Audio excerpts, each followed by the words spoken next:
The world feels weird right now. The animals of the forest feel strange, and the people of the towns also. Like there's this collective sense of like a shift is coming. And there is a big one. It should be no surprise to us that at the end of July there's a pretty potent astrological happening. Big stuff. What it means, I have no idea. Right, what is occurring is called a cradle. Now, a cradle in and of itself is just a bunch of sextiles and trines together, so it's a very harmonious aspect. It's supposed to operate like a basket of support. That's where the cradle part comes in, right? And then it's also in tandem with some sort of opposition or tension. Now, like a cradle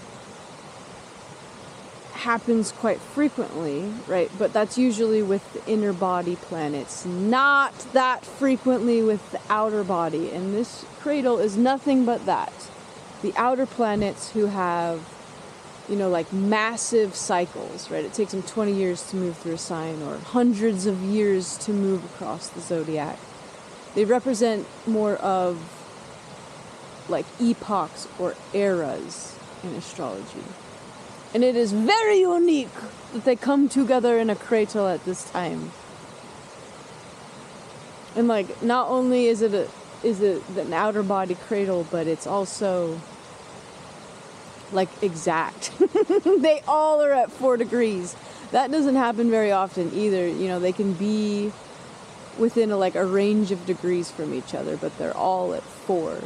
Right? I think what we're about to experience is a shift of the structure and governance of our societies, to the foundation, right? And astrology is outside of your body, it's the world at large, but it is also internal in the same exact way, right? We are going to have a fundamental shift in the foundations of self and how we govern and work through society.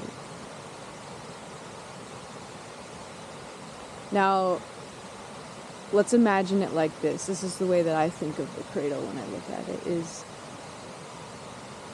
there's some sort of tension in our life. An aspect where, it's like standing on thin ice. You can feel it crack underneath you, or you can sense the tension and the stress fractures that are beginning to form. There's an aspect in your life where you feel like it's about to break, and you're terrified of what will come after that. Whether you're consciously aware of it or not, right? There's that thing for you, and there's that thing for us as a society. This tension is between Jupiter in Leo and Pluto in Aquarius. So look in your chart to see where that axis falls. Axis! Dang it, I always mess that up. That axis is in your chart to see how it reflects to you on a more personal level. Pluto in Aquarius, okay, so this is one side of the tug of war, the tightrope that we stand on. Pluto in Aquarius is,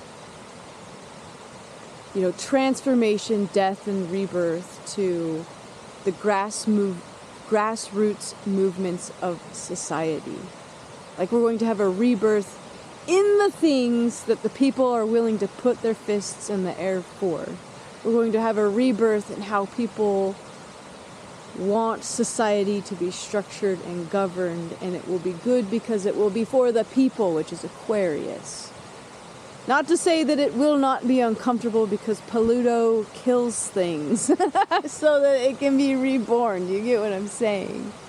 Right, so Pluto and Aquarius on one end of the tightrope, and on the other end of the tightrope is Jupiter in Leo.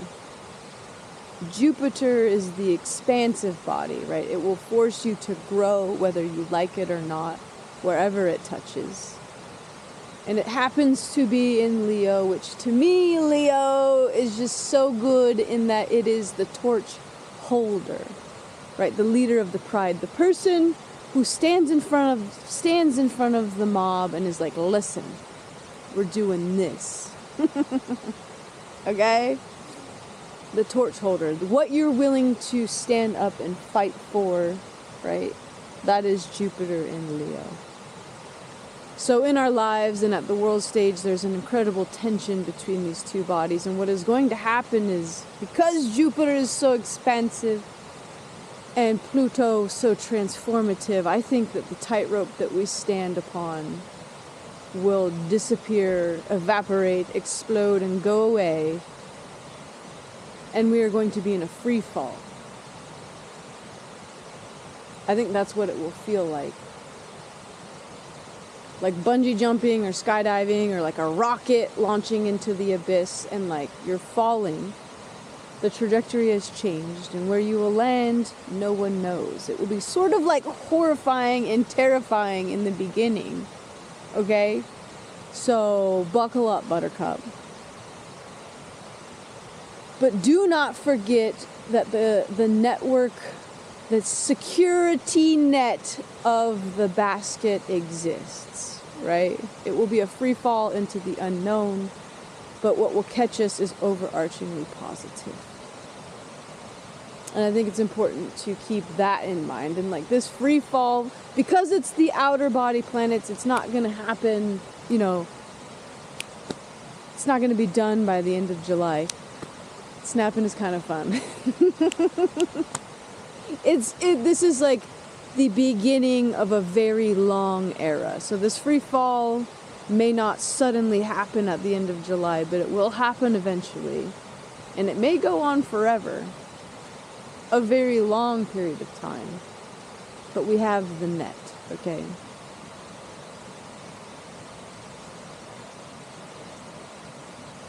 So let's think about what the net is. I don't know. It's Neptune in Aries. Right? Neptune in Aries is,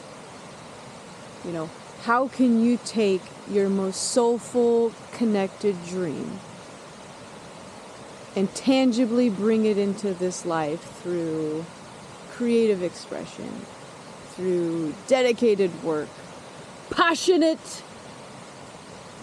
like vigorous activity. How can you bring that soulful dream into reality? That's one pillar of the net. The next would be Uranus in Gemini, right? Which is the body of revolution to the duality, right? We live in a dualistic reality. In our own bodies, there is an incredible light and dark to ourselves. Right, in the world. And it isn't about selecting one or the other because they need each other to exist. It's about, finding creative ways to integrate that duality. Which I'm hoping is actually like a good thing for the polarized nature of the world. We are all set to experience a cosmic free fall. Something so horrifying, but also exhilarating, we're just not going to know what to do with ourselves. Things will fall away, be ripped away, and in this free fall, we are meant to align ourselves with our most soulful purpose. Our most spiritually aligned, value-aligned dream